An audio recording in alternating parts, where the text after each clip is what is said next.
Apa isi dalam Ka'bah? Tak sembarang orang yang bisa memasuki Ka'bah.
Ka'bah berisi berhala zaman dulu.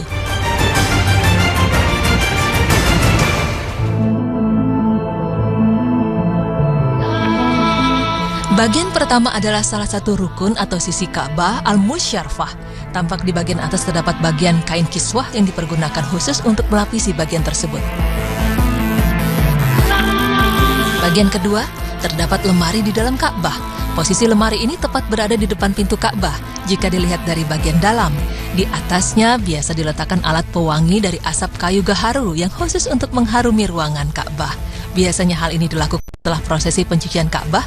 Di dalam lemari ini juga tersimpan semacam kapur pewangi yang beraroma mawar untuk membaluri dinding Ka'bah agar tetap wangi. Hal itu juga dilakukan setelah dinding-dinding Ka'bah dibersihkan dengan air zam-zam yang dicampuri dengan air mawar.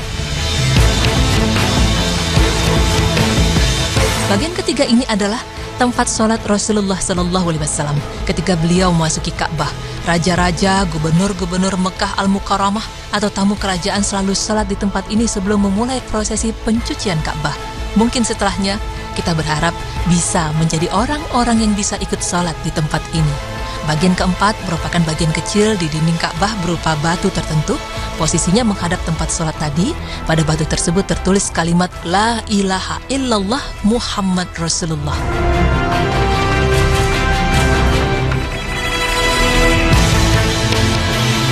Dinding Ka'bah bagian dalam dibalut dengan batu pualam warna-warni dan dihiasi dengan ukiran bergaya Arab. Terdapat 7 papan yang menempel di dinding ini yang bertuliskan nama-nama orang yang pernah merenovasi atau menambahkan sesuatu di dalam Ka'bah atau Masjidil Haram.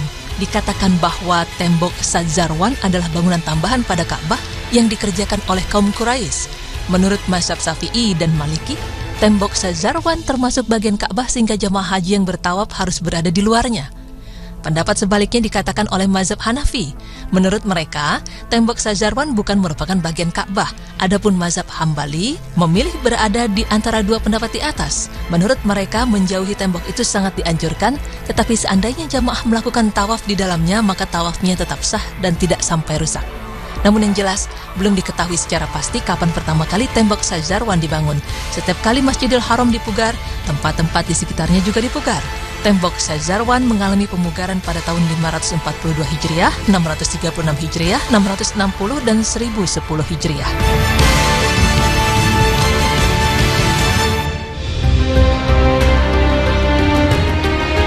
Bagian kelima adalah atap dalam Ka'bah yang penuh dengan ukiran-ukiran mengagumkan. Selain itu, atap tersebut juga dihiasi dengan lampu-lampu indah yang terbuat dari emas murni dan dari perhiasan-perhiasan indah lainnya. Sedangkan lantai Ka'bah dibuat dari batu pualam putih. Bagian keenam, ada sebuah pintu yang terdapat di dalam Ka'bah. Pintu ini bukanlah pintu utama Ka'bah. Pintu ini dinamakan pintu Taubat. Di dalam pintu tersebut terdapat tangga menuju ke atap Ka'bah. Bagian ketujuh adalah 3 pilar dari kayu gaharu terbaik. Panjang satu pilar sekitar 1/4 meter atau setengah meter berwarna campuran antara merah dan kuning. Ketiga pilar ini berjajar lurus dari utara ke selatan. Pada awal abad ini, tahun 2000-an, bagian bawah ketiga pilar retak yang kemudian diperbaiki dengan diberi kayu melingkar di sekelilingnya. Ketiga pilar ini dibuat atas inisiatif Abdullah bin Al-Zubair 3 abad yang lalu. Meski demikian, ketiganya masih tetap kokoh hingga saat ini. Tiang ini terbuat dari kayu yang terbaik dan disepuh dengan emas murni. Bagian atasnya terlihat kain kiswah, bagian dalam yang berwarna hijau. Tampak juga ada lampu-lampu kecil, tempat pengasapan kayu gaharu, dan wadah-wadah. Benda-benda tersebut adalah hadiah pemberian dari para khalifah, para sultan, para amir, dan para raja sepanjang sejarah Islam untuk Ka'bah yang mulia.